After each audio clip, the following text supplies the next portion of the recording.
गांधीनगरातील खासगी मार्केटमध्ये छोटा व्यापार करणाऱ्या शेतकऱ्यांना कोणतीही अडचण येणार नाही. मोठे व्यापारी व्यापार करायला येणार नाहीत असे जिल्हाधिकारी मोहम्मद रोशन यांनी सांगितले. बुधवारी रात्री जिल्हाधिकारी कार्यालयात जय किसान खासगी मार्केटचे व्यापारी आणि शेतकऱ्यांसोबत घेतलेल्या बैठकीनंतर ते पत्रकारांशी बोलत होते. रिटेल विक्रेत्यांना कोणतीही अडचण येऊ नये. उद्या संध्याकाळपर्यंत जय किसान काय निर्णय घेतात याबाबत कळवतील. उद्यापासून रिटेल व्यापार करण्यास कोणतीही अडचण नाही असे त्यांनी स्पष्ट केले. मोठ्या व्यापाऱ्यांना एपीएमसीत व्यापार करण्याची संधी उपलब्ध करून दिली जाईल असेही त्यांनी सांगितले. ಇವತ್ತು ನಾವು ಜೈ ಕಿಸಾನ್ ಖಾಸಗಿ ಮಾರುಕಟ್ಟೆ ಪದಾಧಿಕಾರಿಗಳ ಜೊತೆ ಹಾಗೂ ರೈತ ಮುಖಂಡರ ಜೊತೆ ಒಂದು ಸಭೆಯನ್ನು ಮಾಡಿದ್ದೀವಿ.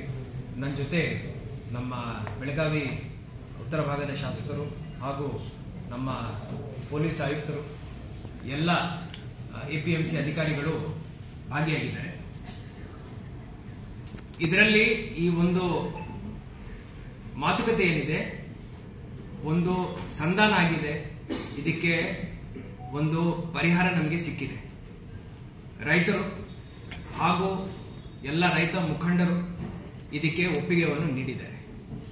ಒಪ್ಪಿಗೆ ಏನಂದ್ರಪ್ಪ ಬಹಳ ಸಿಂಪಲ್. ರಿಟೇಲ್ ಟ್ರೇಡರ್ಸ್ಗೆ ಯಾವುದೇ ತೊಂದರೆ ಆಗಬಾರದಂತ ಹೇಳಿ ಅವರು ಬೇಡ್ಕೊಂಡಿದ್ದಾರೆ. ಕಾನೂನಲ್ಲಿ ಅವಕಾಶಗಳಿದ್ದಾವೆ, ಅದನ್ನು ನಾವು ಓದಿ ಹೇಳಿದ್ದೀವಿ. ಅದಕ್ಕೆ ಅವರು ಒಪ್ಪಿಗೆಯನ್ನು ನೀಡಿದ್ದಾರೆ. ಜೊತೆಯಲ್ಲಿ ನಾಳೆ ಸಂಜೆ ಒಳಗಡೆ ಜೈ ಕಿಸಾನ್ ಮಾರ್ಕೆಟ್ ಅಲ್ಲಿ ಇರುವಂತಹ ಎಲ್ಲ ಪದಾಧಿಕಾರಿಗಳು ನಿರ್ಧಾರ ಮಾಡಿ ಮುಂದಿನ ಕ್ರಮ ಅವರು ಏನ್ ತಗೊಳ್ತಾರೆ ಕಾನೂನಾತ್ಮಕವಾಗಿ ಅದನ್ನು ನಮಗೆ ಸ್ಪಷ್ಟವಾಗಿ ಅವರು ತಿಳಿಸ್ತಾರೆ. ಅದರಂತೆ ಸರ್ಕಾರ ಮಟ್ಟದಿಂದ ಜಿಲ್ಲಾಡಳಿತದಿಂದ ಯಾವ ರೀತಿಯ ಮುಂದಿನ ಕ್ರಮ ನಾವು ವಹಿಸಬೇಕೋ ಅದನ್ನು ವಹಿಸ್ತೀವಂತ ನಾವು ಅವರಿಗೆ ಭರವಸೆಯನ್ನು ನೀಡಿದ್ದೀವಿ. ಅದರಿಂದ ಅವರು ನಮ್ಮ ಈ ಸಭೆಗೆ ಯಶಸ್ಸನ್ನು ಕೊಟ್ಟಿದ್ದಾರೆ. ಈ ಸಭೆಗೆ ಒಂದು ರೀತಿಯ ಸಕ್ಸೆಸ್ ಸಿಕ್ಕಿದೆ ಅಂತ ನನ್ನ ಭಾವನೆ. ಈಗ ನಾಳೆಯಿಂದ ರಿಟೇಲ್ ಟ್ರೇಡ್ ಮಾಡಲಿಕ್ಕೆ ಸಣ್ಣ ಪುಟ್ಟ ವ್ಯಾಪಾರ ಮಾಡಲಿಕ್ಕೆ ತೊಂದರೆ ಇಲ್ಲ ಅಂತ ಹೇಳಿ ನಾವು ಈಗ ಒಂದು ತೀರ್ಮಾನ ಮಾಡಿದ್ದೀವಿ. ದೊಡ್ಡ ವ್ಯಾಪಾರಿಗಳಿಗೆ ನಾವು ಅವರು ಎಲ್ಲಿ ಹೇಳ್ತಾರೆ ಮಾರ್ಕೆಟ್ ಯಾರ್ಡ್ ಅಲ್ಲಿ ಅವರಿಗೆ ಸೂಕ್ತ ವ್ಯವಸ್ಥೆ ಮಾಡಿ ಕೊಡ್ತೀವಿ. ಈ ಸಭೆಗೆ ಯಶಸ್ಸು ಸಿಕ್ಕಿದೆ. ಅದು ನೋಡೋಣ. ಈಗ ರೈತರಿಗೆ ಯಾವುದೇ ನಿಬಂಧನೆ ಇಲ್ಲ, ಎಲ್ಲಿ ಬೇಕಾದ್ರೂ ಅವರು ಮಾರಬಹುದು, ಅವರ ಹೊಲದಲ್ಲಿನೂ ಮಾರಬಹುದು. ಆ ರೀತಿ ನಮ್ಮ ರೈತ ಮುಖಂಡರು ನಮಗೆ ಎಲ್ಲರೂ ಪರಿಚಯ. ಸೊ ಗಣೇಶ್ ಅವರು ಹೇಳ್ತಾ ಇದ್ರು ಒಂದು 2 ಎಕರೆ ನಮಗೆ ಜಾಗ ಸಿಕ್ಕಿದೆ ಅಲ್ಲಿ ಮಾಡ್ಬೇಕಂತ. ರಿಟೇಲ್ ಕೆಲಸ ಮಾಡ್ಲಿಕ್ಕೆ ಯಾವುದೇ ತೊಂದರೆ ಇಲ್ಲ.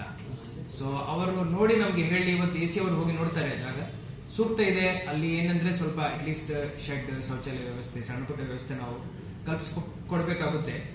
ಅವರು ಅದು ಜಾಗ ಸೂಕ್ತ ಇದೆ ಅಂತ ಎಸಿ ಅವರು ಹೇಳಿದಾರೆ ಅಂದ್ರೆ ನಾನು ಮತ್ತೆ ಶಾಸಕರು ಮತ್ತೆ ನಾವೆಲ್ಲರೂ ಹೋಗಿ ತೀರ್ಮಾನ ತಗೊಳ್ತೀವಿ.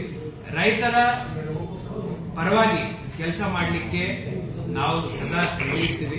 ರೈತರ ಹಿತವನ್ನು ಕಾಪಾಡಲಿಕ್ಕೂ ನಾವು ಸದಾ ಕೆಲಸ ಮಾಡ್ತೀವಿ. ಆಲ್ರೆಡಿ ಅಂತ್ಯ ನೋಡಿದೀವಿ ನಾವು. ನಾನು ಹೇಳಿದ್ದೀನಲ್ವಾ, ಈ ಒಂದು ಅಧ್ಯಾಯಕ್ಕೆ ಸಮಾಪ್ತಿ ಸಿಕ್ಕಿದೆ, ಏನು ಇಶ್ಯೂ ಇಲ್ಲ.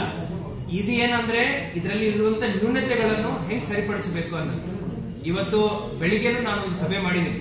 ಸರಿಸುಮಾರು 1000 ಜನ ರೈತರ ಜೊತೆ ನಾವೆಲ್ಲರೂ ನಿಂತ್ಕೊಂಡು ಮಾತುಕತೆ ನಡೆಸಿ ಆ ಸಭೆಗೂ ಸಾರ್ಥಕತೆ ಸಿಕ್ತು, ಈ ಸಭೆಗೂ ಸಿಕ್ಕಿದೆ. ಸಣ್ಣ ಪುಟ್ಟ ನ್ಯೂನತೆಗಳು ಏನಿದಾವೆ ಅದನ್ನು ಸರಿಪಡಿಸ್ಕೊಳ್ತೀವಿ. ಕಾನೂನಾತ್ಮಕ ಹೋರಾಟ ಏನಿದೆ ಅದನ್ನು ಮುಂದುವರಿಸ್ತಾರೆ. ಅದನ್ನು ನಮ್ಗೆ ಅವರು ಹೇಳಿದ್ದಾರೆ, ನಮ್ಗೆ ಒಪ್ಪಿಗೆ ಇದೆ. ಧನ್ಯವಾದ ಸರ್. ಈಗ ಅಲ್ಲಿ ಇರುವಂತ ನಾಳೆ संजय ಒಂದು ಸಭೆ ಮಾಡ್ತೀನಿ, ಅದರಲ್ಲಿ ತೀರ್ಮಾನಗಳನ್ನು ತಗೊಳ್ತೀನಿ. आमदार आसिफ सेठ म्हणाले की उप एपीएमसी करण्याची संधी आहे. खासगी मार्केटमधील व्यापाऱ्यांना स्थलांतर करण्यासाठी तात्पुरती संधी दिली जाईल असे ते म्हणाले. मार्केट ट्रेडर्स मोर ऑप्शन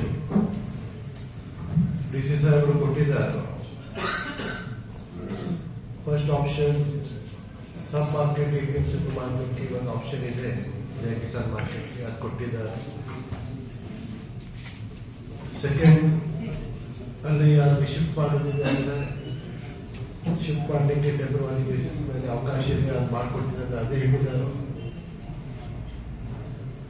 ರಿಟೇಲರ್ಸ್ಗೆ ಅಲ್ಲಿ ಪ್ರಾಬ್ಲಮ್ ಇಲ್ಲ, ತೊಂದರೆ ಇಲ್ಲ, ಅವರು ನಮ್ಮ ಬಿಸ್ನೆಸ್ ಕಂಟಿನ್ಯೂ ಮಾಡಲಿಕ್ಕೆ ಬರ್ತಿದ್ದಾರೆ, ಅದೊಂದು ಹೇಳಿದ್ದಾರೆ. ಬಂದು ಏನಾದರೂ ಅವ್ರು ಸ್ವತಃ ಬಿಸ್ನೆಸ್ ಮಾಡಲಿಕ್ಕೆ ಒಂದು ಅವಕಾಶ ಇದೆ, ಅವರು ಮಾಡಲಿ ಅಲ್ಲೇ ಅವ್ರ ಕಾನೂನಿ ಯಾವ ತನಕ ಅವ್ರಿಗೆ ರಿಲೀಫ್ ಸಿಗೋದಿಲ್ಲ ಆ ತನಕ ಅವ್ರಿಗೆ ಈಗ APMC ಮಾರ್ಕೆಟ್ ಹೋಗ್ಬೇಕು ಅನ್ನೋ ಒಂದು ಅವಕಾಶ ಇದೆ. ಅದರ ಜೊತೆ ನಾವು ಹೇಳಲಿಕ್ಕೆ ಬಯಸ್ತಾ ಇದ್ದೀನಿ, ನಾನು ಮತ್ತು ನಮ್ಮ ಜಿಲ್ಲಾ ಉಸ್ತುವಾರಿ ಸಚಿವರು ಇಬ್ಬರು ಕಡೆ ಬ್ಯಾಂಗ್ಳೂರಿಗೆ ಹೋಗಿ ನಮ್ಮದು APMC ಮಾರ್ಕೆಟ್ ಸಚಿವರಿಗೆ ಶಿವಪ್ರಸಾದ್ ಪಾಟೀಲ್ ಸಾರ್ಗೆ ಭೇಟಿ ಆಗ್ತೀವಿ ಮತ್ತು CM ಸಾರ್ಗೆ ಭೇಟಿ ಆಗ್ತೀವಿ. ಅಲ್ಲಿಂದ ನಮಗೆ ಏನು ರಿಲೀಫ್ ಸಿಗ್ತೈತಿ ಅದನ್ನು ನಾವು ಪ್ರಯತ್ನ ಮಾಡ್ತೀವಿ. ನಾನು ಮಾತಾಡಿದ್ದೀನಿ ಜಿಲ್ಲಾ ಸಚಿವ ಸಾರ್ಗೆ, ಅವ್ರಿಗೆ ಹೇಳಿದ್ದು ನನಗೆ ನಾವು ಮೀಟಿಂಗ್ ಅಟೆಂಡ್ ಮಾಡಿ ಒಂದು ಏನೇನು ಆಗ್ತೈತೆ ಅದು ಹೇಳಿ ಅದು ಅವ್ರಿಗೆ ನಾನು ಹೇಳ್ತೀನಿ, ಅವ್ರಿಗೆ ಹೀಗಾಗಿದೆ ಅಂತ ಹೇಳ್ತೀನಿ. ಮತ್ತು ಅವ್ರು ಹೇಳಿದ್ದಾರೆ ನಾವು ಹೋಗಿ ಬ್ಯಾಂಗ್ಳೂರಿಗೆ ಹೋಗಿ ಸಚಿವರಿಗೆ ಭೇಟಿ ಆಗೋನು ಮತ್ತು ಹೆಂಗೆ ರಿಲೀಫ್ ಮಾಡಲಿಕ್ಕೆ ಬರ್ತದೆ ಅದು ಟ್ರೈ ಮಾಡೋದು ಅಂದರೆ ಅದನ್ನು ಅವರು ಆಶ್ವಾಸ ಕೊಟ್ಟಿದ್ದಾರೆ. जिल्हा प्रभारी मंत्र्यांचा आम्ही मुख्यमंत्री यांची भेट घेऊन तुमची मागणी मांडू, त्याचबरोबर मंत्री शिवानंद पाटील यांनाही तुमच्या समस्येबाबत अवगत केलं जाईल असेही ते म्हणाले. संकल्प शिंदे, KMM मराठी, बेळगाव.